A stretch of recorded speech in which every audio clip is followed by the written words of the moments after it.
Assalamualaikum warahmatullahi wabarakatuh. Selamat siang semuanya. Ketemu lagi dengan saya di mata kuliah Wireless and Mobile Computing. Pada pertemuan ke-6 kali ini, kita akan membahas materi tentang teknologi seluler dan sistem seluler.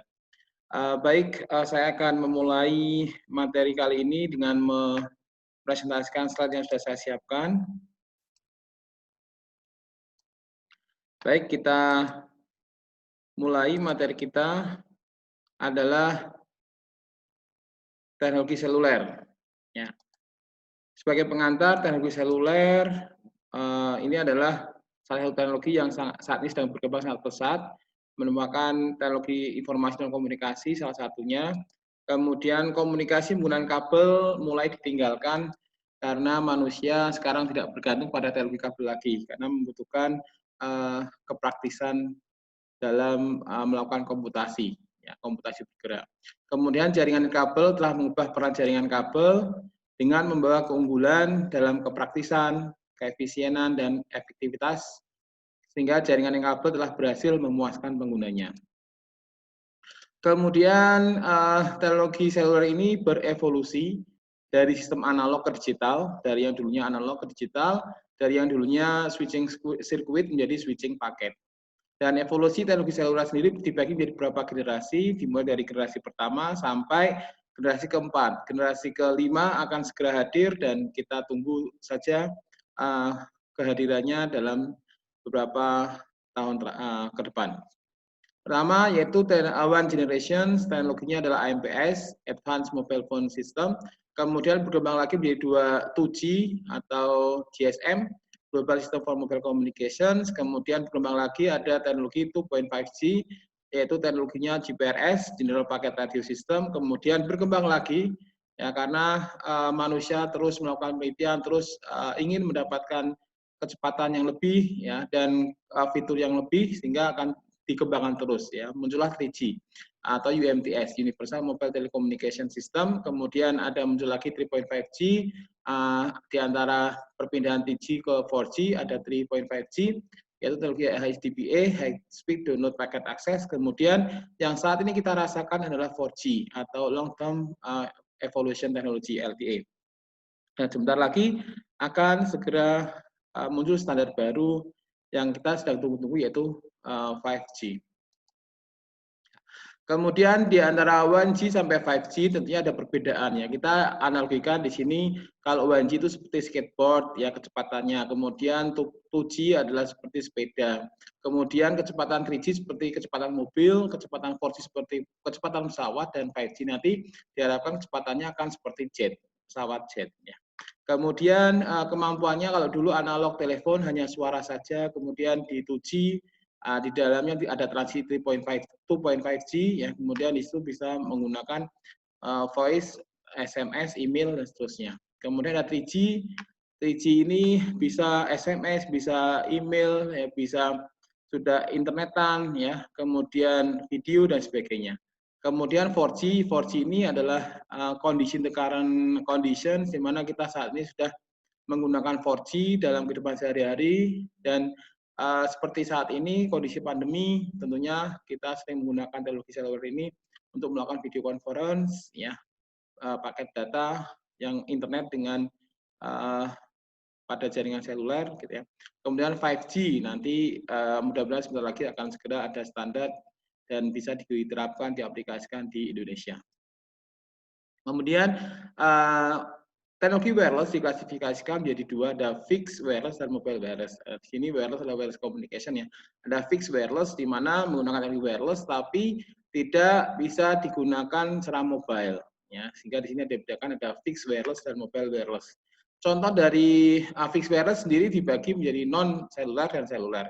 Mobile wireless juga sama, dibagi menjadi non seluler dan seluler. Ya. Fixed wireless artinya di sini menggunakan media wireless tapi tidak cocok untuk mobile. Jadi kalau ini wireless dan mobile. Nah, contoh di sini kalau mobile dan wireless ya ini non seluler ya, biasanya ada paging system, ada ini ya, misalkan mungkin ad hoc ya, kemudian sensor, mobile sensor, mobile ad hoc, mobile sensor, wireless dan sebagainya itu juga termasuk mobile wireless ya. Kalau non berarti yang tidak ini ya, non seluler ya. Tadi non seluler, kalau tadi yang seluler adalah contohnya yang teknologi seluler saat ini ya, yaitu ada GSM, CDMA, garing IS-95, ya, MPS, WMTF, BS dan seterusnya ini. Dan kalau yang ini non seluler, ya point to point communication, thread communication, MTS dan seterusnya itu seluler, ada PS. Dan ini kita jarang melihat ini ya, karena ini lebih banyak ini dikembangkan di Jepang dan seterusnya. Ya, kemudian kita melihat mobile system di awal dulu ya, sebelum adanya seluler ya, sebelum adanya mobile wireless yang tadi ada seluler dan non seluler tadi, yang seperti kondisi saat ini. Dulunya sistem mobile gambarnya seperti ini. Layanan mobile tradisional dibangun mirip dengan televisi broadcasting ya, di mana itu membutuhkan satu pemancar dengan daya yang sangat besar ditempatkan pada titik yang paling tinggi dan dapat menuju area dengan radius sampai kurang lebih 50 km. Setelah itu nanti tidak terjangkau. Keluar dari itu ya sudah lewat, nanti tidak bisa mengakses jaringan tersebut. Kemudian satu pemancar dengan daya pancar yang besar ya, daya pancarnya besar, jauh ya, area cakupannya cukup bagus, jauh, tapi tidak dimungkinkan adanya penggunaan ulang frekuensi atau frekuensi reuse ya, gitu. Kemudian sistem komunikasi bergerak ya. Jadi kalau dulu ya, ini hubungannya dengan di awal mobile system dan sistem komunikasi bergerak di awalnya, itu kalau komunikasi bergerak itu minimal setidaknya ada satu terminal gerak dalam komunikasi. Itu bisa dikatakan sistem komunikasi bergerak. Di awalnya ya, di awal sistem komunikasi bergerak di awal itu daya pancar tinggi ya, memang daya pancarnya tinggi dan dilokasikan alokasi antenanya berada di daerah yang tinggi dan setinggi mungkin ya, cakupannya memang luas, tetapi di sini tidak mengakomodasi adanya hand off. Apa itu hand off ya, nanti kita bahas di selanjutnya, karena ini tidak ada artinya tidak seperti sistem seluler ya, sehingga ini tidak ada konsep hand off di sistem komunikasi bergerak yang lama gitu, yang dulu sebelum adanya sistem seluler atau televisi seluler. Ini kelemahan sistem mobile di awal gitu ya. Kelemahannya ya, tadi sudah dikatakan bahwa biayanya mahal karena membutuhkan penguat daya tinggi dan ketinggian antena. Ya, penguat dayanya harus tinggi dan diletakkan di tempat yang tinggi, sehingga di situ akan membutuhkan biaya yang mahal. Kemudian kesenangan pelanggan terganggu ketika beralih cakupan, karena kalau sudah keluar dari cakupan maka akan lepas, ya, akan tidak ada jaringan yang mengcover kemudian, sehingga di situ sudah terputus maka tidak bisa mengakses sistemnya itu lagi karena sudah berada di luar jangkauan. Kemudian kapasitas rendah ya, karena ini masih menggunakan frekuensi ini ya, yang terbatas frekuensi. Kemudian spektrum efisiensi spektrum juga rendah. Ya, ini adalah kelemahan dari sistem mobile di awal keberadaannya. Kemudian tadi muncullah sistem seluler ya, teknologi seluler, di mana teknologi seluler itu terus berkembang dari generasi pertama sampai generasi keempat saat ini dan akan segera rilis generasi kelima. Baik, kita jelaskan satu persatu. Yang pertama adalah 1G, One Generation, atau teknologinya dinamakan AMPS, Advanced Mobile Phone System, di mana di sini adalah generasi pertama teknologi seluler, kemudian menggunakan teknologi analog ya, hanya analog. Kalau nanti sudah 2G itu sudah mulai gabungan antara analog dan digital gitu ya. Dan hanya melayani komunikasi suara. Kalau 1G dulu hanya melayani servisnya adalah hanya suara. Kemudian bekerja pada pita frekuensi 800 MHz, kemudian metode aksesnya menggunakan FDMA. Kemarin di pertemuan sebelumnya, pertemuan kelima sudah dibahas tentang multiple access. Ya. Kalau 1G ini menggunakan frekuensi division multiple access. Kemudian teknologi AMPS mulai digunakan pada tahun 1970 sebagai penemuan mikroprosesor untuk komunikasi nirkabel. Ya, ini teknologi pertama masih hanya untuk analog ya, melayani komunikasi suara saja. Kemudian peningkatan jumlah pelanggan dapat diakomodasi generasi pertama karena hanya keterbatasan frekuensi karena menggunakan metode multiple access FDMA. Kemudian berkembang lagi menuju ke 2G. Ya, 2G ini teknologinya adalah GSM, Global System for Mobile Communications. Ya, kemudian ini adalah arsitekturnya. Ya, kita bisa melihat dari gambar arsitektur 2G, GSM. Di sini ada mobile station, ada base station subsystem, ada juga GPRS core network. Ya, kalau GSM itu arsitekturnya hanya mobile station, base station subsystem, kemudian di sini network subsystem NS-nya ini. Ini adalah tambahan 2.5G untuk teknologi GPRS. Ya. Bisa kita terangkan bahwa mobile terminal, ya, mobile terminal ini bisa dikoneksikan ke komputer gitu ya. Ini ada mobile terminal, kemudian akan berkomunikasi dengan BTS, base transceiver base station ya, atau base transceiver stations.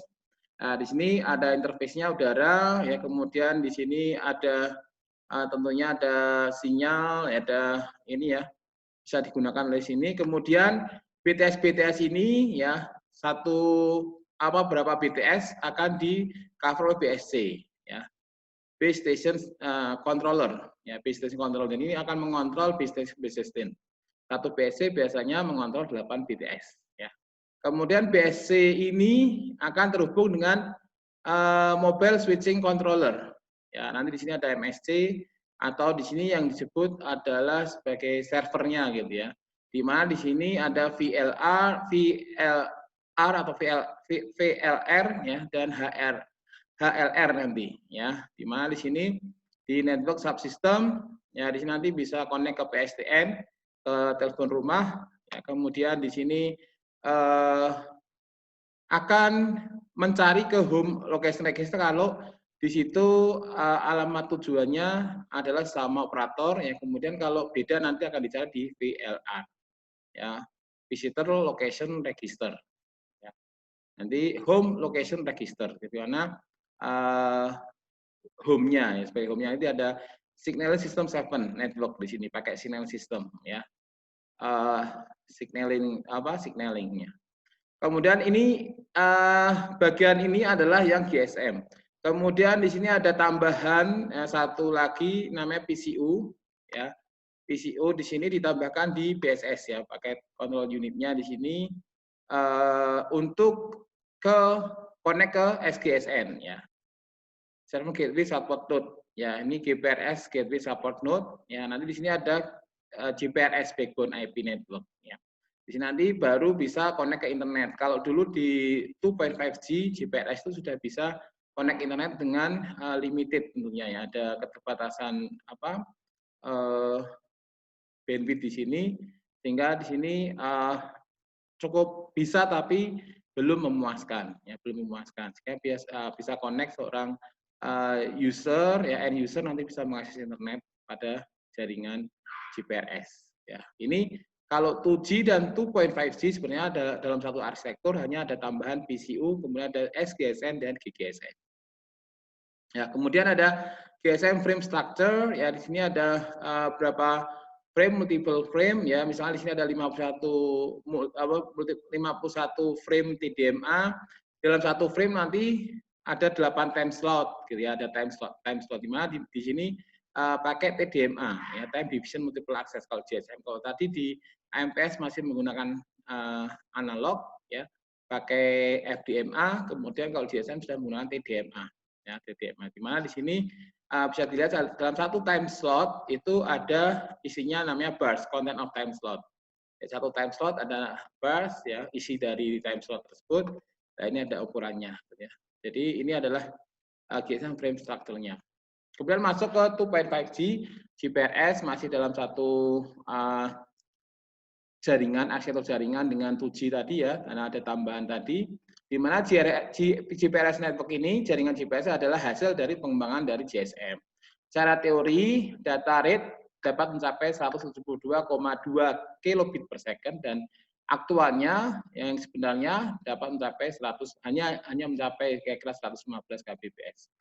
GPRS adalah teknologi yang selalu on, ya, artinya bahwa user selalu terkoneksi dan tidak membutuhkan dial-up to gain the connection again, untuk mendapatkan koneksinya. Beda dengan kalau kita menggunakan dial-up, menggunakan telepon rumah dan seterusnya dulu. Ya, ini tidak perlu dial-up. Ya. Kemudian total cost akan di-charge berdasarkan hanya jumlah data yang ditransmisikan. Ya, ini adalah charge-nya. Kemudian GPRS memungkinkan mengakses internet via mobile phone. Ya, tadi sudah dikatakan bahwa mobile phone sudah bisa mengakses internet dengan limited data rate tentunya. GPRS dikembangkan menggunakan GSM teknologi ya, dan maka dengan itu kecepatan data for internet connection using GPRS tidak memuaskan atau belum memuaskan karena tadi untuk internet belum memuaskan, ya, masih kecil data rate-nya. Kemudian data teknologi UMTS arsitekturnya akan seperti ini, hampir sama dengan yang tadi ya, nanti ditambahkan lagi di base transceiver station-nya, ya, base station-nya. Di sini ada radio network controller ya, ini untuk mengontrol radio network ya, jaringan radionya. Ini mobil equipment-nya, ini node B adalah charge of managing the radio communication seperti BTS tadi, ini sebagai BSC-nya, ya ini sebagai MSC-nya sama dengan tadi. Jadi bisa connect ke public switch dan sebagainya. Tapi teknologinya sudah berbeda, gitu ya. Ini adalah kalau GSM maupun GPRS itu masih dalam satu arsitektur jaringan ya. Kalau ini sudah ada tambahan lagi, gitu ya. Nanti beda beda nama dan beda teknologi, beda kapasiti juga ya. Ini hampir sama sebenarnya, bisa ditambahkan di dalam setiap BTS yang dimiliki oleh operator seluler. Kemudian generasi ketiga ini lebih dikenal dengan Wide CDMA, ya, Wideband Code Division Multiple Access. Ya, kemarin sudah kita bahas adanya frekuensi division multiple access, ada juga time division multiple access, dan ini adalah code division multiple access, ini multiple access dengan pembagian code ya, dengan berdasarkan code.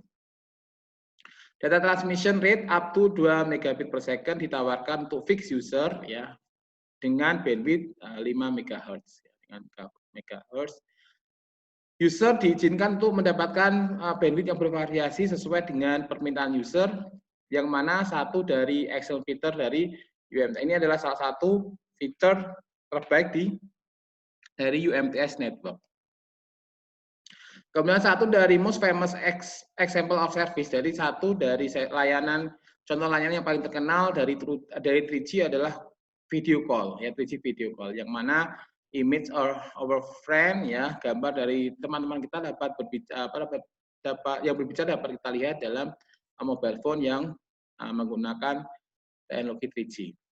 Ada service layanan yang lain seperti video conferencing, video streaming, both for live TV and video portal, video mail, dan sebagainya, itu juga bisa dilayani, ya, bisa menggunakan 3G mobile phone untuk melakukan aktivitas seperti tersebut. Kemudian ada 3.5G atau HSDPA, High Speed Downlink Packet Access, di mana HSDPA ini adalah evolusi perubahan dari UMTS, ya. HSDPA network arsitektur menggunakan UMTS. Ya, kalau tadi ada 2G, ada 2.5G, di mana 2.5G itu menggunakan teknologi 2G. Kemudian sama ini dengan HSDPA ya. 3.5G transisi dari 3G ke 4G ya. Ini masih menggunakan teknologi 3G, di mana teknologi 3G itu ada tambahan hardware dan tambahan fitur di situ, sehingga bisa meningkatkan speed rate-nya HSDPA dan dinamakan HSDPA. Teknologi 3.5G adalah disebut juga Super 3G, ya, di mana adalah peningkatan dari teknologi 3G, khususnya dalam peningkatan speed dari data transfer melalui 3G teknologi lebih besar dari 2 megabit per second, sehingga ini bisa melayani multimedia communication, ya, komunikasi multimedia seperti internet akses dan video sharing. Tujuan utama dari HSDPA adalah untuk meningkatkan kapasitas dari data yang ditransmisikan, data paket yang ditransmisikan, dan mengurangi delay dari data packet transmission. Seperti yang pernah saya sampaikan di beberapa pertemuan yang lalu, bahwa perubahan ini, evaluasi ini lebih banyak menitik beratkan kepada kecepatan, rata-rata kecepatan ya, speed rate atau data rate ya, terus ditingkatkan untuk kenyamanan pengguna tentunya untuk bisa melakukan komunikasi data lebih lancar lagi, dan juga tentunya adalah kualitas ya, kualitas, dan di dalamnya nanti juga ada keamanan dan seterusnya, karena kita belajar jaringan pasti harus memperhatikan juga keamanan. Kemudian ada 4G LTE ya, long term evaluation. Di dalam IP base for teknologi 4G ya, teknologi 4G yang berbasis IP akan memiliki kemampuan ya, akan capable dalam menggabungkan ke seluruh sistem dan the existing network dan jaringan yang ada, yang mana bisa mengakses dengan kecepatan dari kecepatan 4G itu sampai dari 100 megabit sampai 1 gigabit per second. Baik itu indoors maupun outdoors, dengan quality of service yang digaransi bagus ya, digaransi sistemnya yang dijamin, dan delivery of real time information ya, wherever and whenever ya, di mana saja kapan saja. Teknologi 4G ini diharapkan dapat memenuhi kebutuhan dari wireless applications ya, banyak wireless application, di mana di situ ada aplikasi-aplikasi seperti mobile TV, IDTV, dan sistem video broadcasting. Di mana LTE pertama kali diperkenalkan oleh Telia Sonera di Oslo and Stockholm pada Desember 14 Desember 2009. LTE adalah sebuah teknologi yang diminta untuk menggantikan UMTS dan HDP. Kenapa kok digantikan? Karena masih ada beberapa fitur yang belum maksimal, masih belum maksimalnya data rate dan sebagainya. Sehingga LTE ini diharapkan bisa menutupi kekurangan dari 3G dan memberikan kelebihan-kelebihan daripada 3G. Ya.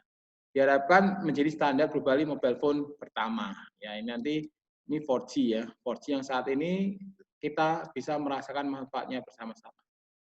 Baik, setelah itu kita akan bahas tentang cellular system atau sistem seluler. Nah, sistem seluler tadi seperti yang terlihat di arsitekturnya, ya di arsitekturnya itu ada yang namanya mobile, dibagi menjadi beberapa bagian. Ya, ada mobile station atau base transceiver station atau BTS. Ya, ada juga mobile switching center, ada MSC ya, atau bisa disebut itu adalah servernya gitu ya, server dari operator. Di mana mobile stations ya terdiri dari rangkaian transceiver, rangkaian kontrol, dan antena, kemudian berpindah dengan kecepatan jalan kaki. Ini yang station mobile yang digunakan oleh end user gitu ya, berpindah-pindah ya, sehingga nanti bisa melakukan komutasi bergerak. Di mana nih hubungannya nanti dengan base station (BS). Ya. Setiap mobile station berkomunikasi kabel dengan base station. Ya, kemudian dapat di-hand-off-kan ke BS untuk menghandle sebuah percakapan. Jadi kalau nanti coverage base station-nya sudah tidak mencakup, nanti akan melakukan hand-off atau perpindahan base stations, dan di situ nanti diharapkan bisa soft hand-off gitu ya. Hand-off atau handover itu adalah istilah yang sama gitu ya. Kemudian base stations atau base transceiver stations ya, berfungsi sebagai bridge, jembatan antar seluruh perangkat mobile station user dalam satu sel dengan mobile switching controller melalui jalur telepon atau microwave link. Terdapat dari beberapa transmitter dan receiver dengan komunikasi full duplex. Full duplex berarti dua arah dalam waktu yang bersamaan ya, dua arah. Memiliki tower yang mensupport beberapa antena. Kemudian di situ ada mobile switching center di bagian operator selulernya, disebut juga sebagai mobile telepon switching office ya. Biasanya servernya itu ya, berada di lokasi di server sebagai koordinator semua aktivitas base stations ya, penghubung sistem seluler dengan PSTN dan mengakomodasikan sistem billing dan maintenance. Ini adalah bagian-bagian dari sistem seluler ya. Kemudian sistem komunikasi digunakan untuk menyediakan service telekomunikasi untuk mobile users ya. Disebut cellular system because karena service-nya, area servisnya dibagi ke dalam area-area yang kecil ya, into small area yang disebut dengan cell ya, sehingga di situ disebut seluler ya. karakteristik dari cellular system, ya, the customer bisa move, ya, bisa bergerak secara bebas, ya, di dalam service areanya, di dalam area yang dicakupnya itu, ya, ketika sedangkan communication communication without termination, tidak terjadi termination, pemutusan gitu ya. Di mana dalam satu area itu bisa bergerak tanpa ada disconnection gitu ya. Jadi bergerak bebas di dalam area cakupannya. Dan nanti bisa juga berganti cakupan ya, berganti cakupan itu masih tetap tersambung seperti biasa. Dan nanti ada istilah tidak soft handover gitu ya, handover di mana nanti tidak terlihat bahwa di situ ada perpindahan BTS dan seterusnya. Ya, konsep fundamental sistem seluler itu perlu diketahui betul. Ini ada karena fundamental dari sistem seluler, yaitu istilah frekuensi reuse dan handoff. Apa itu reuse? Apa itu handoff? Ya, ini adalah penjelasannya. Frekuensi reuse atau penggunaan kembali frekuensi itu bisa dimungkinkan, ya, karena di sini powernya rendah gitu ya, sehingga di situ bisa menggunakan frekuensi yang tidak berdekatan gitu ya, langsung bersinggungan dengan selnya, ya, nanti bisa melakukan frekuensi reuse. Memungkinkan penggunaan frekuensi yang sama pada sel yang berbeda, pada klaster yang berbeda ya. Kalau satu klaster nggak bisa, berarti pada klaster yang berbeda di luar jangkauan interferensinya. Ya, interferensinya. Yang pertama, parameter yang menjadi ukuran di luar jangkauan interferensinya, nanti ada gambarannya. Ini adalah satu klaster, ini beda klaster, ya, sehingga nanti frekuensi yang berada di belakang klaster atau tidak bersentuhan langsung dengan klasternya itu bisa digunakan kembali frekuensinya. Ya. Parameter yang menjadi ukuran adalah perbandingan daya sinyal atau carrier terhadap total daya interferensinya. Ya. Kemudian juga ada istilah handoff, ya, handoff. Handoff memungkinkan seorang pengguna pindah dari coverage satu BTS ke BTS yang lain, satu jaringan ke jaringan yang lain. Ya. Handoff memungkinkan seorang pengguna pindah dari satu sel ke sel yang lain tanpa adanya pemutusan hubungan, tanpa adanya disconnection. Ya. Terjadi pemindahan frekuensi atau kanal secara otomatis yang dilakukan oleh sistem. Nanti ada sistem, ada algoritma tentunya juga untuk memilih mana yang akan mengcover selanjutnya setelah mobile user ya device itu pindah cakupan ke jaringan yang lain gitu ya. Nanti ada proses handoff atau handover, dan di situ ada algoritmanya untuk pindah situ. Nah, ini kita tidak fokus ke algoritmanya, kita hanya memperkenalkan bahwa di dalam sistem seluler itu ada dua konsep yang sangat fundamental, yaitu adanya frekuensi reuse dan handoff.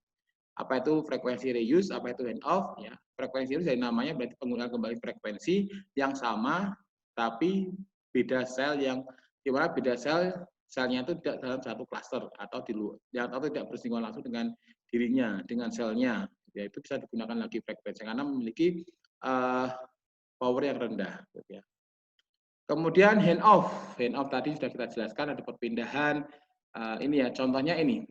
Nanti kita ada contohnya handoff itu seperti apa sih? Gitu ya. Kemudian ini ya, sebuah area, semisal adalah kota, itu dibagi menjadi beberapa sub area, namanya sel ya. Dalam satu kota itu, karena kota itu adalah padat penduduk, maka di sini dimungkinkan untuk di splitting, ya, split cell, ya, namanya dibagi menjadi beberapa sub sel.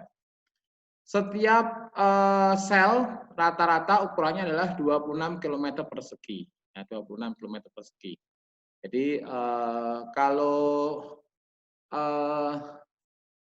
tidak padat ya nanti bisa jadi lebih panjang lagi. Nah, ini padat dan nanti ada pembagian sel menjadi subsel dan seterusnya itu.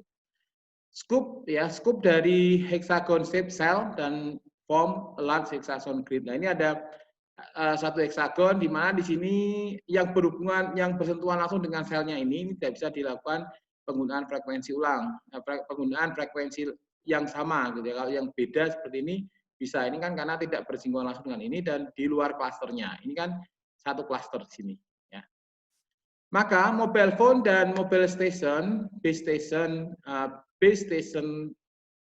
stationnya menggunakan low power transmitter ya, menggunakan power yang rendah, transmitter ya, power transmitter yang rendah.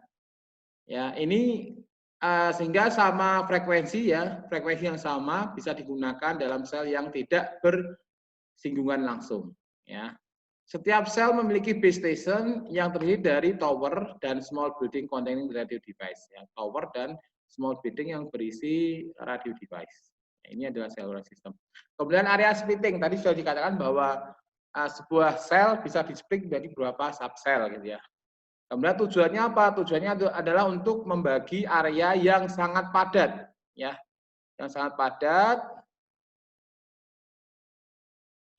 untuk layar-layar yang bisa disediakan. Ya, ini yang sangat padat. Sehingga di sini perlu ada pembagian ini sel-sel ini dibagi menjadi subsel-subsel. Ini contohnya ini ada satu sel dibagi menjadi beberapa sel, ini berapa sel lagi, berapa sel lagi. Ini ada istilah ini yang gede ini namanya makrosel ya. Yang ini agak kecil ada mikrosel, ini pikosel dan seterusnya. Dan setiap makro, mikro maupun piko itu memiliki kapasitas yang sama, kemampuan yang sama ya.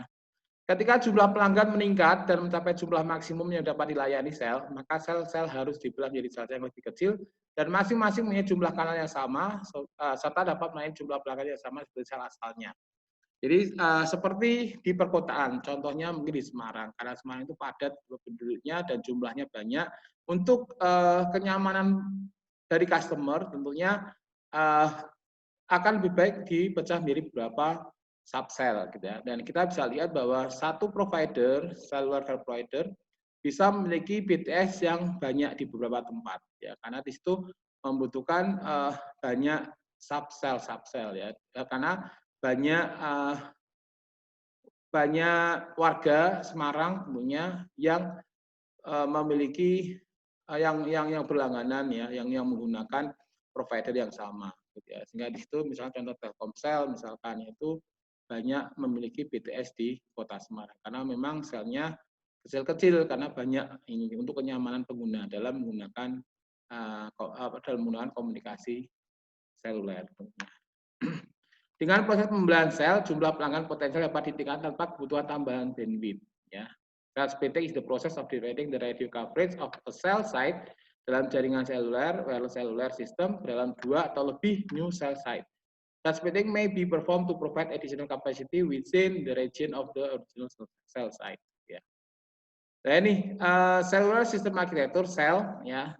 Sel adalah the basic unit, ya, unit dasar dari sistem seluler. Kemudian ukuran dari sel tergantung pada area berdasarkan dari jumlah pelanggan yang mengoperasikan dalam area tersebut.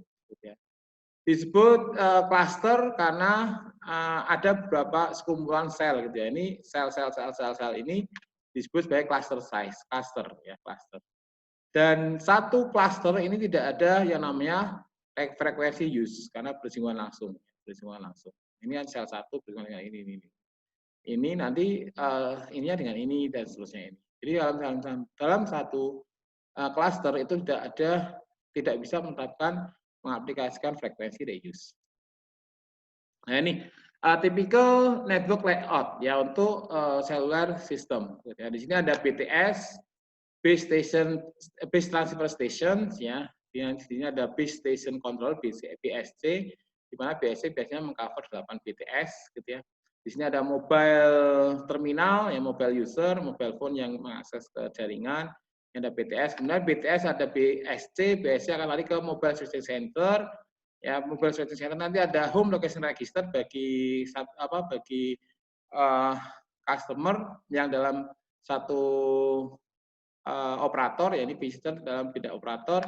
Ini bisa terhubung ke PSTN, ke telepon rumah, kemudian ini ada authentication center, ya ada authentication center untuk pusat authentication, ya. Kemudian the working principle of cellular network, ya prinsip dari cara kerja cellular network adalah seperti ini. Ini ada BTS, ini ada mobile terminal, mobile user, ya di mana di sini kalau kita mau melakukan panggilan ini menerima gitu ya. Nah ini ada acknowledgement dari BTS ke mobile phone user gitu ya. in idle mode, the mobile station listen to command control channel CCH ini. Jadi ini ada acknowledge dari BTS gitu ya ke mobile terminal. Kemudian karena ada sinyal ini bisa digunakan, maka mobile phone bisa memanggil, mendial up digit ya, dia bisa menelpon ya. Kemudian sudah ada panggilan, nanti akan dialokasikan kanalnya ya, kanalnya. Kemudian kalau sudah ada kanal allocation, maka di situ ada proses speech kanal, ya, outgoing call. Ya. Jadi digit are sent to the network and a voice channel is allocated di sini. Ya. Kemudian di sini mobile phone menjauh dari base station yang digunakan saat ini. Ya, ini prosesnya menjauh. Maka di sini akan mengalami decreasing quality on the border of the cell. Ya. Border of the cell nanti akan mengalami penurunan kualitas, ya. Sehingga di sini nanti akan membutuhkan proses handover atau handoff tadi. Ya, handoff. Jadi perpindahan base station 1 ke base station yang selanjutnya. Handover adalah ketika mobile station bergerak menuju ke batas atau ke bordernya tadi dari base station area. Kemudian kualitas komunikasi akan menurun. Kemudian a new cell yang baru dipilih dengan bantuan dari hasil pengukuran the cell dari tetangga. Ya. The new canal is then allocations, ya. Kemudian kanal yang baru dialokasikan dan base station dan mobile station switch to the same time, ya. Jadi di sini tidak akan ada, kalau handover-nya smooth, tidak akan adanya disconnection, ya, termination, tapi langsung berpindah ke base station yang ini. Switch over to the base neighbor base station. Kemudian di sini paging mobile ID, incoming call, sini paging message is sent over the common control channel when MS receive in over notification dan ini ada request, ya, speech kanal, dan ini power control. Transmission power is control to be as low as possible to minimize interference with other cell. Jadi transmission power control ini, ya, dibuat dikontrol serendah mungkin untuk meminimalisasi interference atau gangguan saling mengganggu antar sel.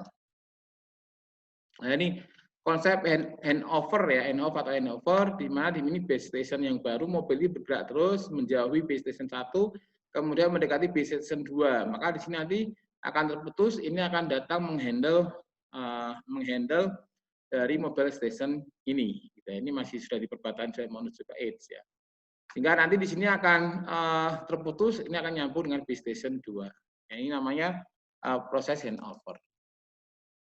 Kemudian tadi kita bahas bahwa teknologi seluler itu menggunakan multiple access, karena seluler kan bisa diakses satu kanal, ya, bisa diakses oleh banyak user, ya, sehingga banyak yang mengakses, dan sistemnya itu kanalnya itu bisa dibagi berdasarkan frekuensi, berdasarkan waktu, atau dengan dikodekan, gitu, ya. Kalau yang teknologi pertama tadi adalah analog, ya, analog, maka di sini menggunakan frekuensi. Di sini ada namanya FDMA, ya, multiple access dengan menggunakan FDMA, frekuensi division multiple access. Di mana FDMA membagi frekuensi slot, ya, ke dalam kanal-kanal yang kecil yang sama bandwidth-nya, ya. Kemudian digunakan secara individu, ya, oleh user. Jadi frekuensi itu dibagi menjadi slot-slot yang kecil yang nanti bisa digunakan dialokasikan oleh user. Setiap user memiliki adalah satu dan yang lain tidak mutual interference, ya. Jadi nanti kalau sudah dialokasikan ke satu user, yaitu untuk satu user itu terus, ya. FDMA used in 1G network and continue on 2G network teknologi dan dikombinasikan dengan TDMA. Kalau 2G itu dikombinasikan antara FDMA dan TDMA, ya, frekuensi dan time. 1G hanya menggunakan FDMA yang mengalokasikan setiap user dengan different frekuensi. Setiap user akan memiliki frekuensi yang berbeda. Sehingga di sini dikatakan jumlah usernya sangat terbatas. Kalau di 1G dulu, ya. Security-nya, keamanan level juga masih rendah, sangat rendah, dan terbatas alokasi frekuensinya. Jika frekuensi full, ini tidak mengizinkan tambahan dari user baru. Ya, ini adalah FDMA ya. Canalization ya. Kalau dulu kalau diteruskan lagi kemarin pertemuan sebelumnya ada canalization ya, karena saya pembagian akses dengan pembagian kanal gitu ya. FDMA in frequency differential multiple access, ketersediaan bandwidth di-share untuk semua station ya, untuk semua station. Dibagi untuk semua station. Setiap station akan menggunakan allocation band untuk mengirimkan band yang dialokasikan ya, band yang dialokasikan untuk mengirimkan datanya. Setiap band dipesan untuk spesifik station ya. Jadi tadi ya, karena keterbatasan frekuensinya, band frekuensinya, sehingga di sini sangat terbatas usernya. The band belong to the station all the time. Ya, the band tersebut, ya bandwidth tersebut menjadi miliknya station selamanya, gitu ya. FDM is data link layer protocol that use FDM, ya frequency data division multiplexing ya, multiplexing pada physical layer. Ya, ada multiplexing, ada multiple access. Ya. Ini contohnya gambaran dari frekuensi division multiple access FDMA. Di mana ini ada satu link gitu ya, satu link di mana satu link ini dibagi menjadi beberapa frekuensi kecil-kecil untuk dialokasikan ke setiap station. Gitu ya. Misalkan ada station 1, 2, 3, 4 gitu ya. Cuman masing-masing akan dikasih slot ya, 1 ya, 2 nanti di sini, 3 di sini, 4 di sini. Jadi satu common channel data ini, kanal ini bisa digunakan oleh 4 station atau 4 node dan seterusnya. Nah ini different transmission from different user allocated different frequency or kanal. Ya, ini transmisi berbeda, perbedaan apa? Transmisi yang berbeda dari user yang berbeda dialokasikan frekuensi berbeda, frekuensi berbeda atau kanal yang berbeda. Ini jadi satu kanal ini dilakukan menjadi milik dari user tersebut. Ini FDMA structure ya, di mana di sini ada frekuensinya downlink, uplink ya, di mana di sini mobile station ke base station ke mobile station. Kalau downlink ya berarti kan dari BTS ke mobile station ya. Ini frekuensinya 935,2 sampai 959,8 gitu ya. Untuk uplinknya mobile station ke base station ya. Kemudian jumlah karirnya 124. Ini jumlah karirnya 124. Masing-masing karir ini ada 200 kHz ya, 200 kHz.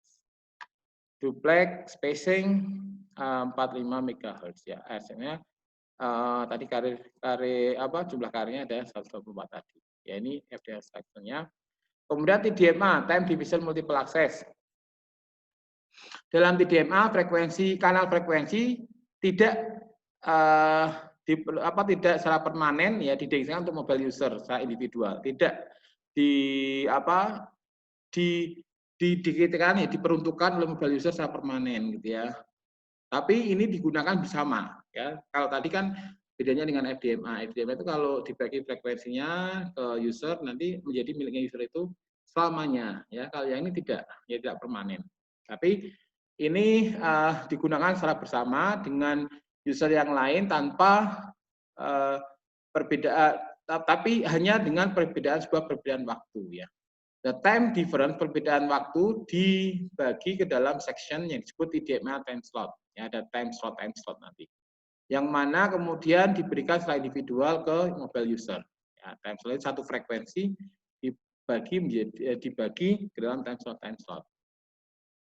TDMA system used in GSM Mobile Network System ya tadi ya di GSM ya, kalau FDMA di 1G AMPS. Dalam time division multiple access keseluruhan bandwidth dialokasi dalam satu kanal ya, satu bandwidth, satu frekuensi itu dalam satu kanal ya. Station membagi kapasitas dari kanal dalam waktu ya. Setiap station dialokasikan sebuah time slot selama yang mana saat itu data bisa dikirimkan, station bisa mengirimkan data. Ya. TDMA is a data link layer protocol, ya protokol data link yang menggunakan TDM tentunya di multiplexingnya at the physical layer. TDMA used in cellular telephone network. Ya. Kemudian di sini gambarannya TDMA Di sini hanya ada satu frekuensi, ya, satu frekuensi di mana frekuensi itu dibagi menjadi time slot, ya, time slot, dan tidak secara permanen diberikan ke ini gitu. Kalau sudah, ya nanti bisa digunakan yang lain. Dan nanti akan berulang terus, gitu ya, berulang terus. Ya, ini di stage 1 mau sini, stage ini, time slot ini. Nah, nanti ada frame lagi time slot, seterusnya. Kemarin kayaknya sudah dibahas di pertemuan multiplexing maupun multiple access. Nah ini different time slot on the same transmission allocation different. Ini ada blok satu frame ya, time slot ini time slotnya 1 2 3 4 1 2 3 4 1 2 3 1 terus 1 terus 1 nanti berulang terus ya, blok satu blok. Ya ini TDMA ya, ini ada user 1 nanti menempati time slot keempat, user 2 time slot ke-7, user 1 ke-4 terus, 7 terus, 4 terus. Jadi user 1 akan terus ke situ, ke-4 terus. Kalau user 2 ke-7 terus kayak gitu.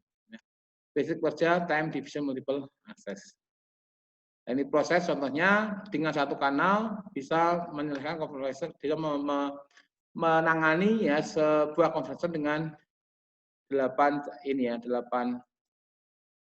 way to divide the conversion into fragment called time slot. Ini time slot A, B, C, D, E sampai H8 gitu ya. Nanti ini digunakan ini terus, ini kan seperti ini ya. Nanti nominal IT nanti teruskan ini alpha isi. Jadi 1 2 3 4 5 6 7 kembali ke 0 1 2 3 dan seterusnya ya. Dalam pemeriksaan dalam 8 kanal dalam time slot ya.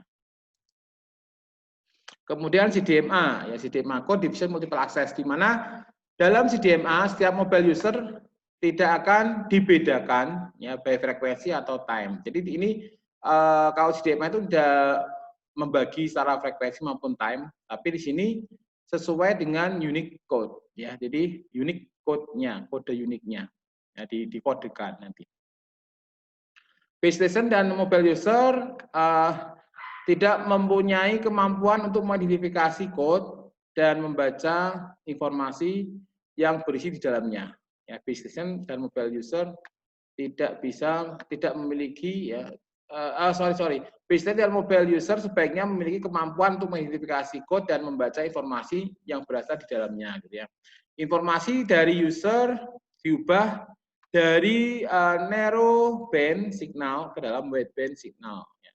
Diubah dari narrow ke wideband dengan cara mengalihkan high frekuensi ya, high frequency code yang disebut chip rate ya, chip rate. Dan kemudian wide signal is transmitted over radio network on the receiving side after the wideband signal is received ya. Kemudian wideband sinyal wideband tadi ditransmisikan melalui jaringan radio daripada sisi penerima. Setelah sinyal wideband diterima, the code akan ditranslate kembali ke dalam original information, ke dalam informasi originalnya by multiplying it back, mengalihkan kembali to the original high frequency code ya. Kemudian CDMA system is used in multiple access subsystem 3G atau UMTS. Kemudian CDMA network structure ya, kalau di CDMA FDMA ada istilah frekuensi reuse ya, di mana di sini yang tidak bersentuhan langsung, bersinggungan langsung atau tidak dalam satu cluster bisa digunakan frekuensi secara ulang ya. Kalau yang CDMA ini number of canal are unlimited ya, bisa digunakan secara tidak terbatas ya, hanya radio resource power blocking dan soft capacity. Di reuse K sama dengan 1 ini, reuse K sama dengan 7 ini, reuse semuanya ini di sini ya, bisa digunakan oleh banyak orang dan berfrekuensi sama, karena ini tidak membagi frekuensi, tidak membagi waktu, tapi menggunakan code ya. Ini wideband CDMA, wideband system adalah multiple access ya, akses jamak, teknologi akses jamak yang is stock in a high bandwidth ya, bandwidth wider than CDMA. CDMA ini adalah istilah wider ya, berarti lebih lebar dari CDMA ya, lebih lebar dari CDMA bandwidthnya. Teknologi ini berbeda dengan konvensional GSM yang menggunakan frekuensi division, ya, menggunakan frekuensi division yang tersedia dan time slot-nya, dan time slot untuk TDMA-nya. With TDMA can be said, dapat dikatakan bahwa menjadi base dari broadband CDMA, GSM, ya, broadband CDMA, dan sering disebut dengan UMTS. Ya, BCDMA itu yang dikenal dengan teknologi UMTS. Dan diterapkan pada 3G yang dapat mencapai speed up to 2 megabit per second. Ya, jadi kecepatan data rate-nya, ya transfer rate-nya atau data rate-nya atau kemampuan ini ya data rate tadi sampai 2 megabit per second 3G. Ya. Kemudian BCDMA network, ada UMTS network, ya tadi dikatakan ya, BCDMA adalah untuk UMTS gitu ya. Ini gambaran arsitekturnya seperti ini, di mana di sini ada user equipment, ya kemudian ada mobile station, ya, ada wide CDMA, sini menggunakan wide CDMA yang lebih lebar, gitu bandwidth-nya, kemudian ada base station-nya di sini ada U-Train, yang namanya U-Train kalau UMTS, ada node B, ini BTS-nya, analoginya seperti BS, ini ada RNC itu MS, BSC gitu ya. Kemudian ada MSC di sini ya, MSC, GSM, GPS, bisa ke GSM, bisa ke GPS dan seterusnya ini. Ya, kemudian ada CDMA ya. CDMA contohnya ini ya, ada contoh 4 station 1 2 3 dan kodenya C1, C2, C3, C4 yang dikoneksikan ke karena yang sama yang memberikan D1 ini di data ya. C code-nya, D itu ada datanya. Kemudian gambarnya seperti ini, langsung aja ke gambaran gitu ya. Ini ada station 1, 2, 3, 4. Ini ada akan meningkatkan data 1, data 2, data 3, data 4 gimana di situ. Maka data itu akan dikalikan dengan code-nya. Jadi D1 multiple C1 gitu ya. D2 multiple C2. D3 multiple C3 dan seterusnya. Maka di sini dalam satu kanal ini akan berisi D1 plus C1 kan bersama ya, diakses oleh banyak multiple akses. Ya, yang mengakses 1, 2, 3, 4 ini, dan di satu kanal ini tidak dibedakan frekuensi maupun time, tapi akan dikodekan. Ya. D1 kali C1 plus D2 kali C2, D3 kali C3, dan seterusnya itu ditambahkan. Ya, sehingga nanti, misalkan di sini code-nya C1 ini adalah plus 1, plus 1, plus 1, plus 1, C2 plus 1, min 1, plus 1, min 1, C3 plus 1, plus 1, min 1, min 1, C4 plus 1, min 1, min 1, plus 1. Maka kalau yang di ini, ya, kalau slide 1, 2, 3, 4 ini, misalkan kalau bitnya 0, maka nilainya min 1. Kalau bitnya 1, maka nilainya 1. Jika silent, maka 0. Gitu ya. Karena disimbolkan 0. Maka di sini, kalau ini 0, 0 plus 1, 0. Ya. Misalkan di sini tadi ada data ya, data. Datanya adalah misalkan di sini min 1, 0, min 1 gitu ya kalau tadi. 0 kan min 1 nilainya. 0 ini karena 0 ini bit 0, bit 0, bit 1, bit silent gitu ya. Maka di sini min 1 plus 1, 0. Ya. Kalau kodenya C1-nya ini, kodenya C2 ini, kodenya C3 ini, kodenya C4 nanti dikalikan ya. Maka min 1 kali 1 maka min 1. Ini seperti ini.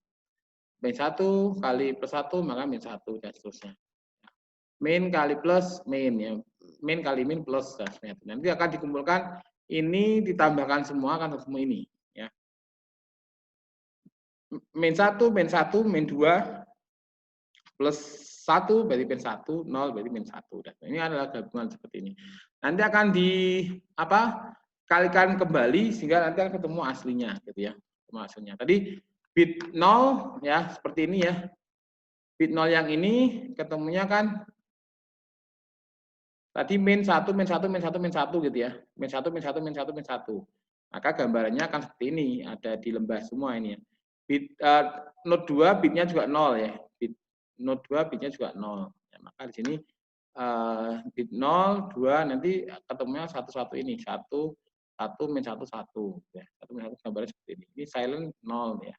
Bit ini sebenarnya. Nah, ini kemudian digabungkan jadi 1. Ya, digabungkan jadi 1 nanti data on kanal ya nanti digabungkan akan seperti ini. Ya, ini kan bawah-bawah atas gitu ya. Berarti 2 dikurangi 1 ini 1. Ini bawah-bawah ditambah 1 kan juga 1 ini. Ini bawah, bawah, bawah, ini 3 ya. Kemudian bawah, atas, atas, berarti di atas. Ini adalah gabungannya ini, tambahkan semuanya. Data yang di dalam kanal akan seperti ini.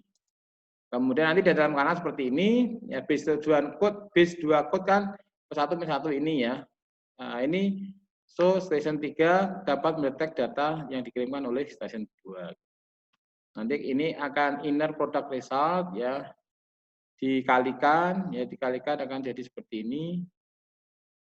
Ya, summing the value nanti bitnya berasal dari 0 karena bit 2 tadi 0 ya. Bit 2 0. Kemudian tahapan evaluasi GSM, GPRS, dan seterusnya ini setelah fungsional ya, speed, sequence data, ya, GPRS dan sebagainya ini ke WCDMA ini ya, mulai dari tahun 2002 ini ada teknologi 3G-nya gitu ya. Kemudian evaluasi step GSM dan seterusnya ini GSM, GPRS, UMTS, dan SDPE. Pertama adalah tadi ini adalah GSM infrastruktur, di mana sini ada BTS, BSC, MSC, ya ke PSTN maupun ke HLR-nya, ke jaringan satu operator. Kemudian ditambahkan PCU tadi menjadi GPRS, ya GPRS seperti ini, bisa untuk akses internet. Kemudian tambahkan Edge, ya Edge itu 2,5 ya, 2,5 ini juga sebelum menuju ke 3G ya. Ini 2,5G juga. Kemudian menjadi 3G ya, menjadi 3G ini ada UMTS atau WCDM wideband CDMA infrastruktur tambahan lagi di dalam sini. Kemudian menjadi HSDPA tambahan lagi di sini. Kemudian ini state of evolution CDMA semuanya nanti akan ke all IP ya, all IP. Depan nanti all IP, jadi IP base to IP base gitu ya, komunikasinya kan IP base to IP base. Sampai di sini materi teknologi seluler dan sistem seluler yang bisa saya sampaikan. Saya harapkan kalian bisa memahami materi yang saya berikan ya. Jika belum memahami, sangat terbuka sekali kalian bisa menuliskan pertanyaan di dalam forum yang ada di kuliah online-nya Udinus, Kulino. Dan insya Allah akan saya jawab segera, ya, saya jawab segera. Dan silakan bagi yang ingin menambahkan, ya, dan seterusnya bisa juga berkomentar dalam forum yang sudah disediakan. Baik, terima kasih atas perhatiannya. Mohon maaf atas segala kekurangan dari penjelasan yang sudah saya sampaikan. Sekali lagi terima kasih. Kita akhiri pertemuan ke-6 pada kali ini. Selamat siang dan assalamualaikum warahmatullahi wabarakatuh.